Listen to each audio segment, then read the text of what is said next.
Hi, I'm Lauren. Welcome back to Books and Brains for the first time in a really long time, but this video needed to be made. So today I'm going to be talking about the drama that is happening with Sia, her new movie / music video, who really knows, music, and the autistic community. So firstly, before I start, I have a few disclaimers. Firstly, I don't know whether Maddie Ziegler, who is playing the main character in this movie, or Sia herself are autistic, and nobody owes anybody a diagnosis. However, it's really not about that.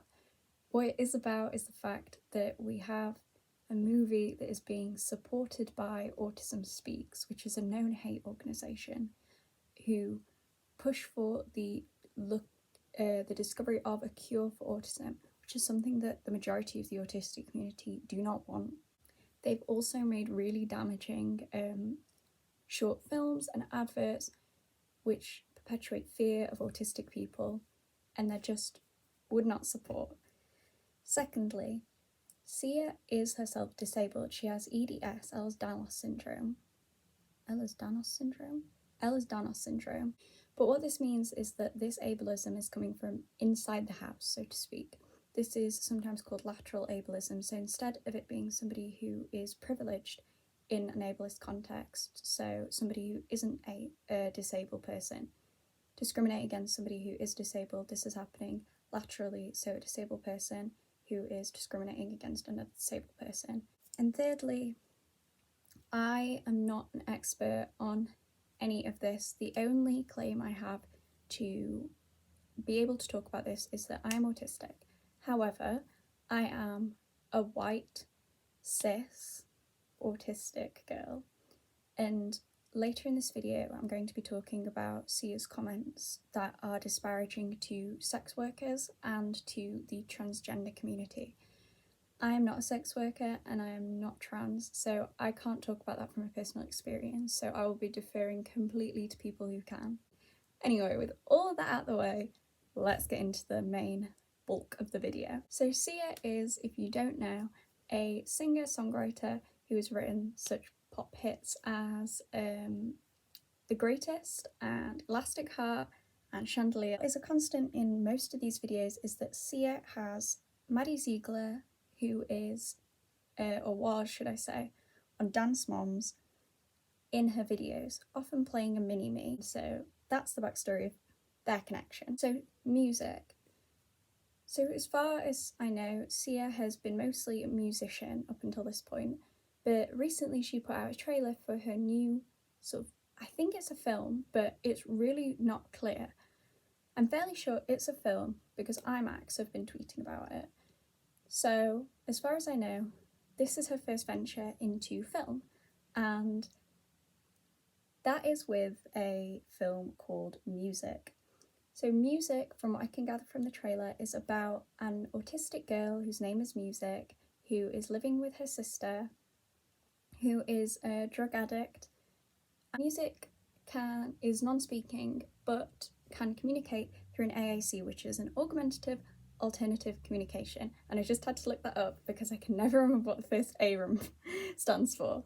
So she has a thing. I'll try and show you a picture of what an AAC board looks like. So that is what an AAC board looks like, and you can tap them and they say the words out loud for people who can't vocalize them. That in itself is a really positive thing. However, this is where it gets a little bit messy.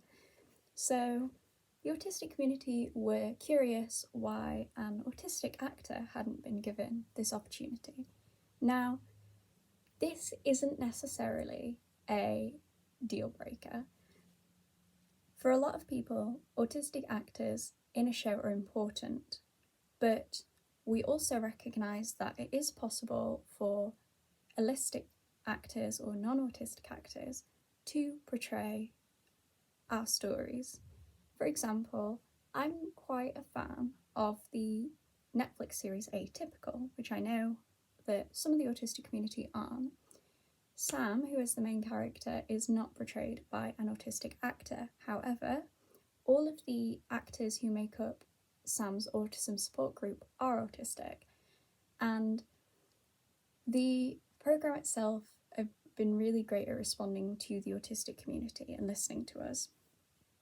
In the first season, they had a bit of trouble, but I think the second season has really shown that they've listened to the autistic community and grown with the advice. That isn't the problem. The problem here is that Sia had admitted openly very early on in this process that she had written the role for Maddie, which is interesting in itself. Obviously, that does happen in film. We can write a character and know exactly who we want to play it. That isn't unheard of. What is a little bit wrong about that, though, is that Sia has said that beforehand, before she had worked with Maddie, she had been working with an autistic actor, and I will quote her tweets. So I have the tweets on my phone, so a lot of the time I'm going to be referring to those. So if I'm sort of looking at my phone, that's why. So I've never referred to music as disabled. Special abilities is what I've always said, and casting someone at her level of functioning was cruel, not kind, so I made the executive decision that we would do our best to lovingly represent the community. So this in itself is problematic. Firstly, disabled isn't a dirty word, and we need to stop this idea that we can't say it. Disabled is just a word, it's just a way to describe somebody who has a disability. So secondly, special abilities is really infantilizing. Saying somebody is special needs is really problematic, and I'll put a link below to a really amazing video that talks about why this phrase special needs is ridiculous. Also, this idea that people who are at the level of functioning that the character of music is can't play themselves or it's somehow cruel is problematic. It's not cruel to cast somebody who is disabled as a disabled person.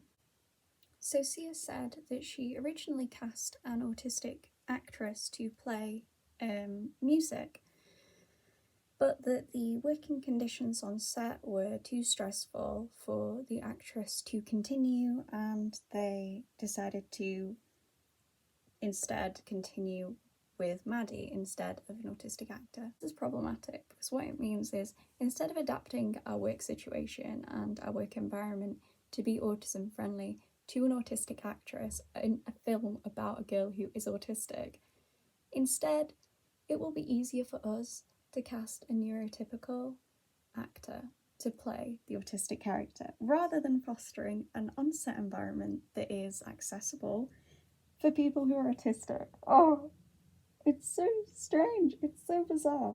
Sia then doubles down on Twitter, which is really embarrassing. So she says, I don't know why I'm laughing, it's so bad.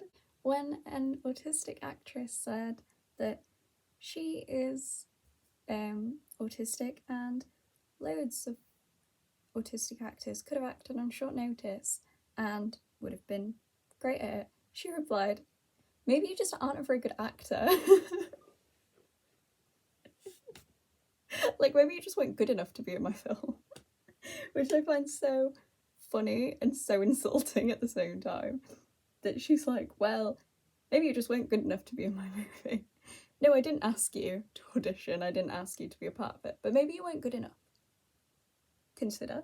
Like, what are you talking about?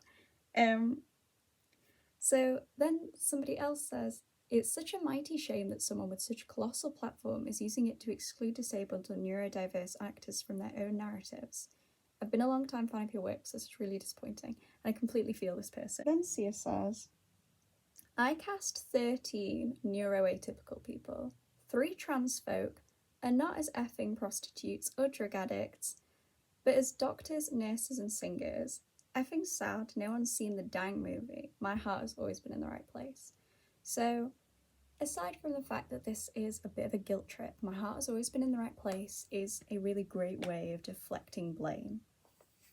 This is saying, you can't critique me, because I did it with the best intentions, and that may be true, but you can still do damaging things with the best intentions. And secondly, saying I've not cast them as drug addicts or sex workers is really demeaning to those groups. So saying she's cast 13 neurotypical people and 3 trans people, not as prostitutes or drug addicts, but as doctors, nurses and singers, is also really problematic because it puts those things on a higher plane. So doctors, nurses and singers are the things we should aspire to. These are the good things. And people who do sex work and people who are drug addicts are the low. These are the people that it would be bad to represent them as. Now that's problematic because A, drug abuse is inherently a class problem, a disability problem. It's a problem that comes from a lot of marginalised communities. There's a reason that people who are going through a lot of emotional turmoil often turn to drugs. Drug abuse isn't a thing that happens to bad people. It's a thing that happens to people. And secondly, sex work is work. It's a job. It's a job just like being a doctor or a nurse or a singer. And it's interesting that Sia, as a singer, thinks that her job is the right job, is the good job, is the job that people should be aiming for. A job that it would be honourable to have an autistic or a trans person play, but that it would be wrong to have an autistic or a trans person play a sex worker. Sex work is work. There's nothing shameful about being a sex worker. It's a job. Just in the same way there's nothing shameful about being a doctor or a nurse or a singer. It is a job. It's such a strange thing because it is like saying, I have cast trans people and neuroatypical people, and not as cashiers or Uber drivers or, people who work in bookshops. Like, they're all just jobs. It doesn't mean anything, and it's such a strange and empty argument. So Sia's next biggest thing is that she says she didn't know. She says that Autism Speaks came on board long after the film was finished, 4 years in fact. I had no idea it was such a polarising group. That's not true. That is just blatantly not true. Way earlier in the year, someone says, Sia, I love you, but Autism Speaks is a horrible, horrible thing that does not show or represent kindness for autistic people like me. They are known to fearmonger and spread false, harmful information and stigma. Please don't give them a voice. And she says, thank you for telling me. Who do you give a voice to and support in this realm then? Which is a really great question, asking autistic people for their advice on who we should consult about autistic matters. And this person says, many of us in the autistic community support the Autistic Self-Advocacy Network, ASAN. It's by and for us autistic people and our loved ones. Great suggestion. Then somebody else says, I love your music, Sia, but this isn't the way. Autism Speaks supports eugenics, child abuse, and despises actually autistic people. And Sia says, thank you for letting me know. I will look into it further. We thought we did our due diligence. Those are all really understandable responses from Sia, saying, oh, this is a problem. Who would you suggest we support instead? Excellent response. Saying, we thought we did our due diligence. Understandable. It's heartbreaking to think that you've done your research and it comes up that actually that research is problematic. So saying, we thought you'd done your due diligence, admits fault. We thought we did it, but we didn't. So those are all completely understandable things. And then saying that they came on board 4 years later and you didn't know that it was such a polarising group months after you've been told is a problem. So now we're on to the actual portrayal of music, the character. So Maddie Ziegler is a young actor who is, I believe, just recently making films. She's been in a few films, she's been in a few TV shows, but this is a new thing. So as part of this interview, talking about it, they said, for her first starring role, it's no layup. The part requires not only range, but also nuance and sensitivity. To prepare, she, Ziegler, studied documentaries about autism and watched YouTube videos by parents who recorded their child's episodes. So that's a problem. A, don't film your child's meltdowns. It's really, really an invasion of their privacy. And if you're posting it in the moment, they can't consent to it. Don't post it. An autistic person might choose to post a video of their own meltdowns for educational purposes. That is different. That is something that they've chosen to do, and that is okay. But if you are choosing to do that for them, nah. Not only that, but we're saying that this is second-hand research. This is secondary research. I'm a researcher. I am an English literature student at a master's level, and secondary research is useful, but primary research is imperative. So you can use secondary research, so that might be documentaries, to support your findings, but the findings themselves should come from primary research. So that would be talking to autistic people, watching their videos. And we can't pretend there aren't enough out there. The autistic community is rich and vibrant and widespread. We have videos, you can watch them. Here's one. You can find us, you can talk to us. Watching documentaries and watching videos of meltdowns isn't research, and it shows. A lot of CS fans' backlash or responses to the autistic community has been, where was this anger at Rain Man? Where was this anger at Forrest Gump? Where was this anger at insert other film? And my response has been the same. It was there. You just didn't listen. We have for years said that Rain Man is not a good representation of autism, and actually it's perpetuated a lot of stereotypes that have made our struggle much harder over the years, because now people think that Rain Man is autism, and it's not. So a lot of the stereotypes that are perpetuated by that still pervade to this day, and a lot of them aren't true. So that backlash has always been there. You just haven't been listening. And in the time that Rain Man came out, in the time that Forrest Gump came out, we didn't have platforms like Twitter to speak out and say, this isn't okay.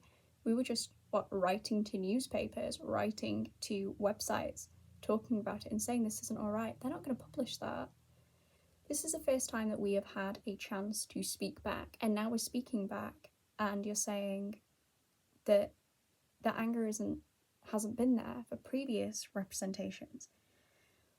Also, there's a phrase called cripping up, a phrase used when non-disabled people portray disabled people in film. The thing about this is it gets awards. For some reason, awards season loves to promote the idea of a non-disabled person taking on the role of a disabled person. Why? So this also happens with a lot of other marginalised communities. It's a massive awards rush for people who aren't trans, who portray trans characters. Why? Why? The best people to tell a story are the people who are at the centre of that story every single day. And that is the crux of the matter. The people who best tell the story are the people who know that story inside and out. Like I say, firstly, listen to the autistic community right now. Listen to what we have to say, raise up our voices, don't speak over us, amplify what we are saying. Secondly, please boycott this film. This film was not made for us. It was made for a non-autistic audience to look to us and think, wow, how inspiring. We aren't inspirations, we're just people. And you can find us inspiring, you can find individual autistic people inspiring, but having autism doesn't make you an inspiration, it just makes you an autistic person.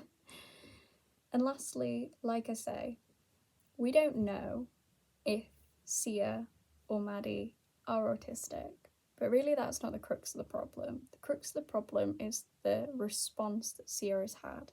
I understand what it's like to make something and it not get the reception you want. I really do understand that. It is the best thing for music to have been made in collaboration with autistic people, not with Autism Speaks, not with parents of autistic people, with autistic people. And that's the crux of the matter. We need to be centered in our own stories. And not only that, we need to be centered in the narrative around our own stories. It's all well and good quoting Sia and quoting how much work she's done. She's done 4 years of research. It doesn't matter if it's not good enough. No amount of research is as good as talking to the people who are affected, and that's the problem. She didn't talk to the people who were affected, and that shows in the film. I recommend just amplifying autistic voices right now. Unfollow Sia. Step back from this movie, boycott this movie, and instead put your energy and your money towards autistic people so that Sia understands, finally, that autistic people are at the centre of their own stories, and there is nothing about us without us. I am Books and Brains, or Bookish and Brainish on Instagram, and leave a comment below with what you think. Hopefully this came out as articulate as I hoped it would, but I understand that, it's a heavy topic, and also it's a really sensitive topic to me. I'm trying really hard to be balanced and, measured, but it's an emotional topic, so I apologise if anything was incorrect, if anything came across as inflammatory, but hopefully you understand where I'm coming from. Okay, thank you so much for watching. I know it was probably a longer video than normal, but hopefully you enjoyed it nonetheless.